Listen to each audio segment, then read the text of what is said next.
Assalamualaikum warahmatullahi wabarakatuh. Kami dari kelompok 2 akan mempresentasikan tentang tantangan dunia farmasi di masa depan di bidang industri kosmetik. Next. Kelompok kami yang beranggotakan Angelina Agnes, Erna Farida, Diva Dwinanda, Revlin Tadea, Putri Aldilia, Fadlur Rahman, Febi Ayumi, Zakirah, Putri Anora, Yovan Teguh, Albi Fernando, Dimas Arifiansyah, dan Rahma Anggraini. Next. Selanjutnya akan dijelaskan oleh rekan saya. Industri kosmetik merupakan dua sektor yang saling berhubungan serta berdampak dalam bidang kesehatan dan kesejahteraan masyarakat.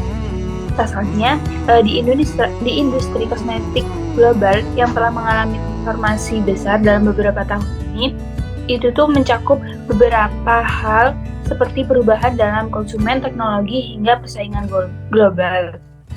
Dalam konteks ini, industri kosmetik kefarmasian ini di masa depan akan menghadapi beberapa masalah seperti menjaga keberlanjutan sumber daya manusia dan meningkatkan daya saing untuk tetap kompetitif. Next.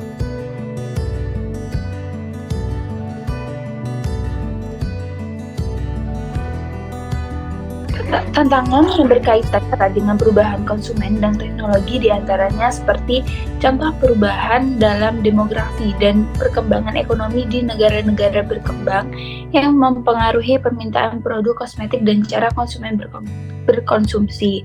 Selain itu, teknologi yang berkembang pesat dalam beberapa dekade terakhir, seperti bioteknologi dan teknologi kecerdasan buatan yang telah mengubah cara industri kosmetik yang menghasilkan produk dan mengembangkan rekayasa baru. Next. Kementerian Perindustrian menyebutkan perubahan industri kosmetik dalam negeri ini bertambah 153 perusahaan pada tahun 2017. Dan kini terdapat lebih dari 760 perusahaan, di mana perusahaan atau 45% industri kosmetik nasional merupakan perusahaan kecil menengah dan industri skala besar.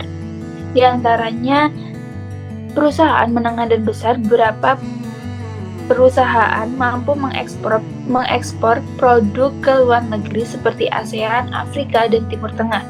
Pada tahun 2017, nilai ekspor kosmetik nasional mencapai 16,44 juta, meningkat sebesar 470,3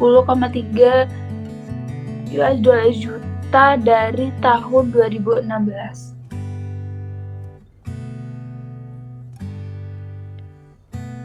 Baik, berdasarkan data di atas, jumlah konsumen kosmetik setiap tahunnya bertambah banyak. Orang dengan banyaknya konsumen kosmetik tersebut, maka persaingan pasar juga bertambah. Di era globalisasi yang saat ini, di Indonesia sendiri, pengaruh gaya hidup dari luar negeri, termasuk gaya hidup yang memenuhi kebutuhan kosmetik, sudah merambah dan mempengaruhi gaya hidup masyarakat.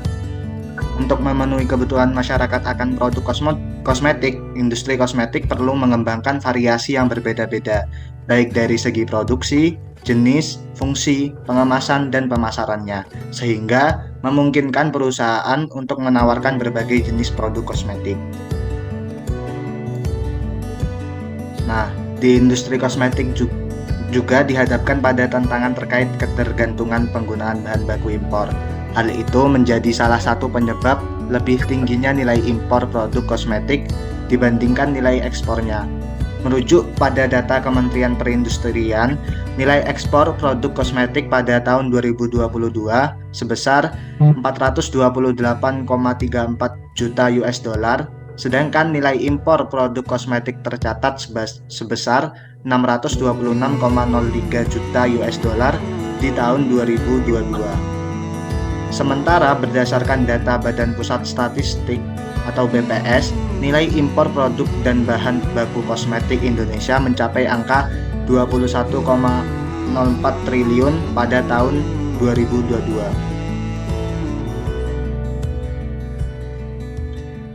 Padahal Indonesia memiliki kekayaan alam yang melimpah dengan berbagai jenis tanaman yang dapat berfungsi sebagai bahan baku industri kosmetik.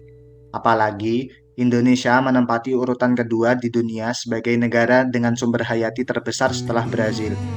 Meskipun demikian, banyak perusahaan kosmetik yang masih melakukan impor bahan baku. Hal ini disebabkan karena industri kosmetik masih memerlukan bahan tambahan untuk memberikan efek tertentu pada kosmetik yang mana zat tersebut belum bisa diproduksi di dalam negeri.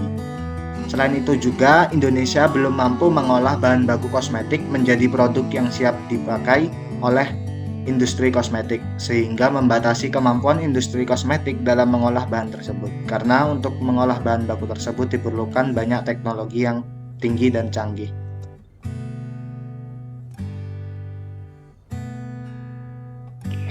Saat ini, industri kosmetik di Indonesia menggunakan bahan alami mengalami pertumbuhan yang signifikan karena permintaan.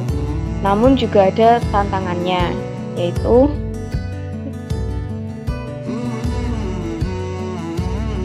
yang pertama, tantangan yang dihadapi formulator kosmetik adalah mengalami kesulitan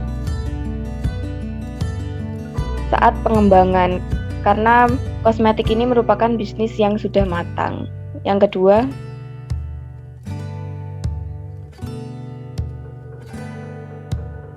adanya kontaminasi mikrobiologis menghambat untuk mendapatkan sertifikasi alami, dan penggunaan bahan pengawet juga berpotensi pada resiko kesehatan konsumen. Next.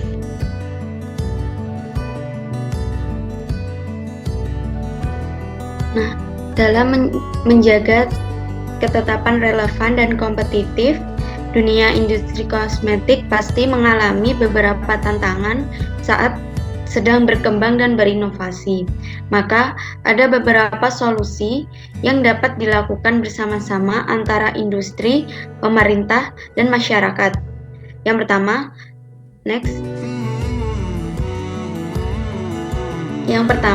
ialah pemerintah memfasilitasi penelitian dan pengembangan database untuk meningkatkan penggunaan sumber daya lokal sebagai bahan baku kosmetik.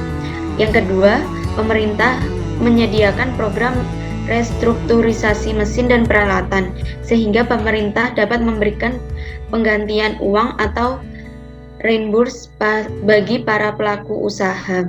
Yang ketiga, industri kosmetik harus memanfaatkan sumber daya alam yang ada di Indonesia sebagai bahan baku pembuatan kosmetik, sehingga industri kosmetik mampu meningkatkan kepedulian pada pemberdayaan petani dan merangkul para petani tanaman herbal. Yang terakhir, industri kosmetik dapat memanfaatkan penggunaan teknologi digital dalam produksi, pemasaran, dan distribusi produksi guna membantu meningkatkan daya saing pada produksi kosmetik yang nantinya mampu untuk menghasilkan inovasi dan terobosan baru.